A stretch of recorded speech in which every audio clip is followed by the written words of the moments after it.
El siguiente ejercicio nos dice, un anillo de radio R igual a 3 metros porta una carga total positiva distribuida uniformemente con una densidad de carga lambda igual a 2 microcoulomb entre metros. Nos pide calcular la fuerza eléctrica debido al anillo sobre una carga puntual Q igual a 20 microcoulomb, que se encuentra en el punto P, a una distancia B igual a 0,2 metros de su centro, a lo largo del eje central perpendicular al plano del anillo. Procedemos a colocar los datos que nos dan y los debemos transformar en las unidades correspondientes para poder utilizarlas en la ecuación. Así vemos que la densidad de carga está dada en microcoulomb entre metros y debemos transformarla en coulomb sobre metro. Para ello multiplicamos lambda por 10 a la menos 6.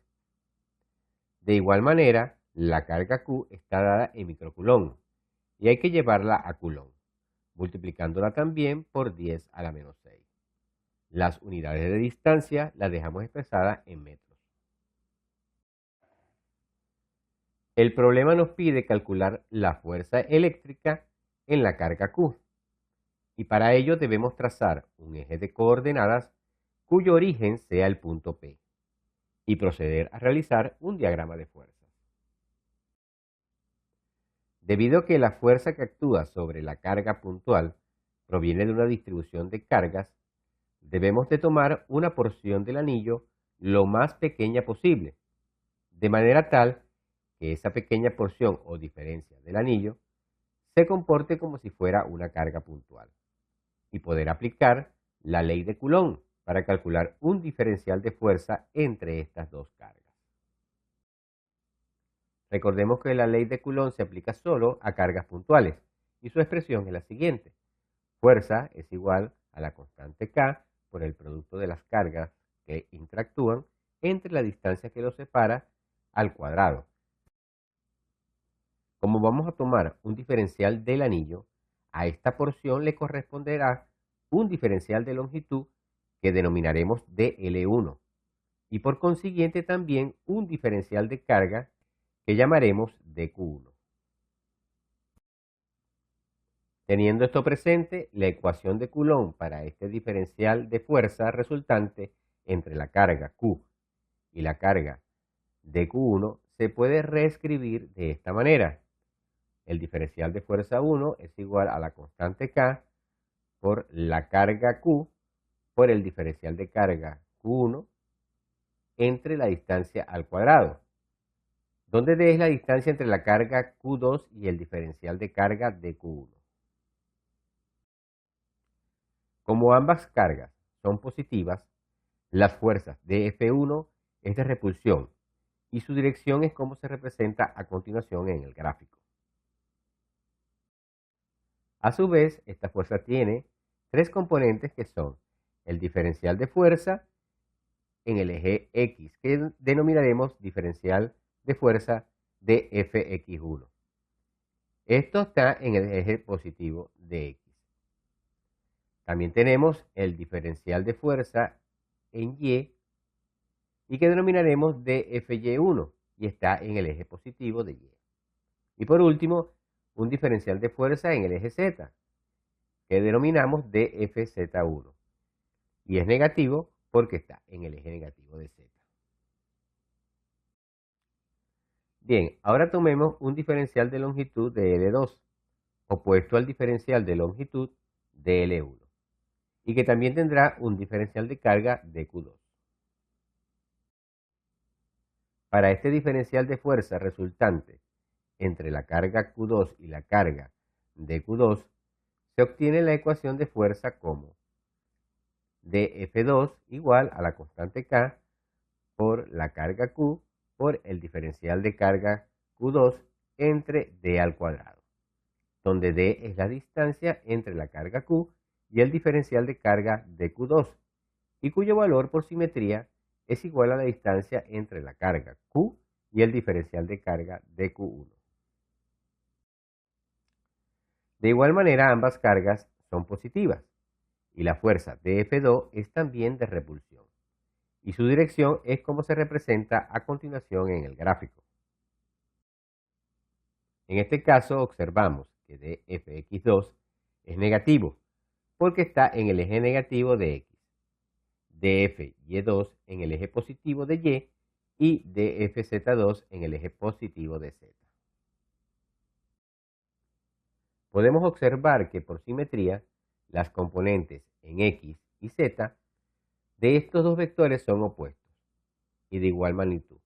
Por lo tanto, ambos se anulan. Es decir, la fuerza en X es igual a 0 y la fuerza Z es igual a 0. En cambio, las componentes en Y se suman, por lo que solo se aplica una fuerza en este sentido, y la fuerza resultante es igual a la fuerza aplicada en Y. Entonces, para calcular la fuerza resultante, debemos calcular la fuerza aplicada en Y.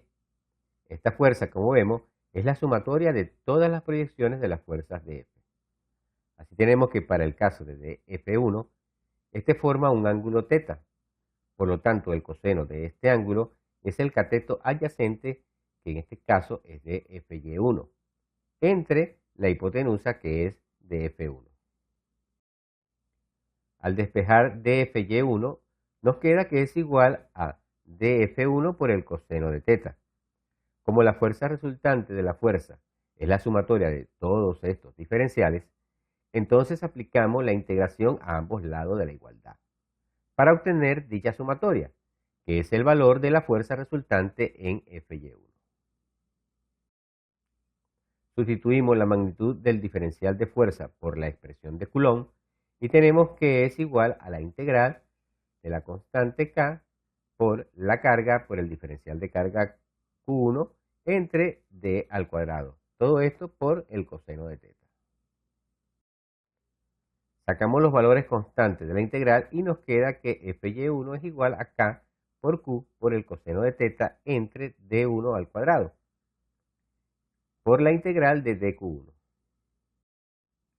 Solo nos queda la integral en diferencial de carga, pero este valor lo debemos colocar en función de las variables que nos da el problema, que en este caso es la densidad de carga lambda.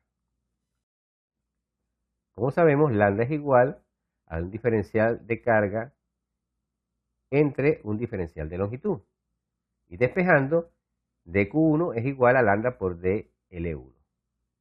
Con esta expresión podemos colocar la integral en función de las variables conocidas, quedando como Fy1 igual a K por la carga Q por el coseno de θ entre la distancia 1 al cuadrado por la integral de lambda por dL1. Ahora solo nos falta determinar los límites de integración.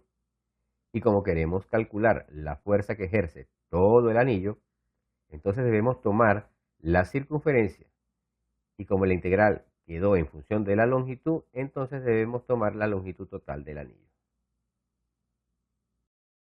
Sabemos que la longitud de la circunferencia es igual a 2πr.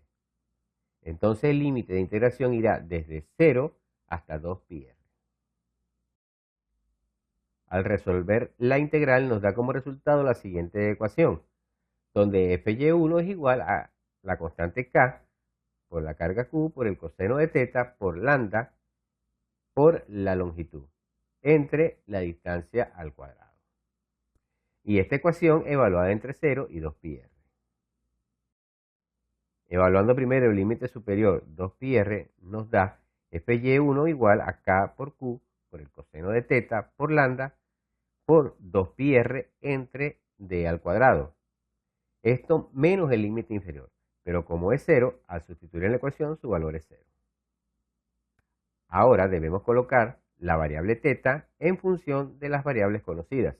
Para ello vemos que el ángulo θ es el mismo que se forma entre el eje perpendicular al centro del anillo y la línea entre la carga Q y el diferencial de carga, formando el siguiente triángulo rectángulo.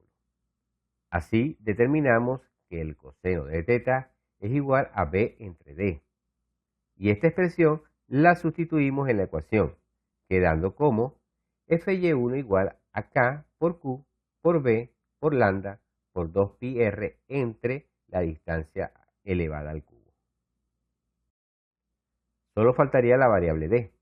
Y como se observa, se puede calcular del triángulo rectángulo que se forma con el radio del anillo. Tenemos entonces, aplicando Pitágoras, que d es igual a la raíz cuadrada de r al cuadrado más b al cuadrado.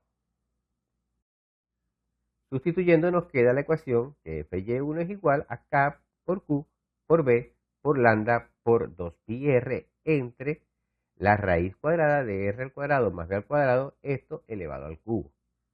Y esta es la expresión general para el cálculo de la fuerza resultante a lo largo del eje perpendicular al anillo. Sustituimos los valores y tenemos que Fy1 es igual a 9 por 10 a la 9 newton por metro cuadrado entre coulomb al cuadrado, que sería la constante K.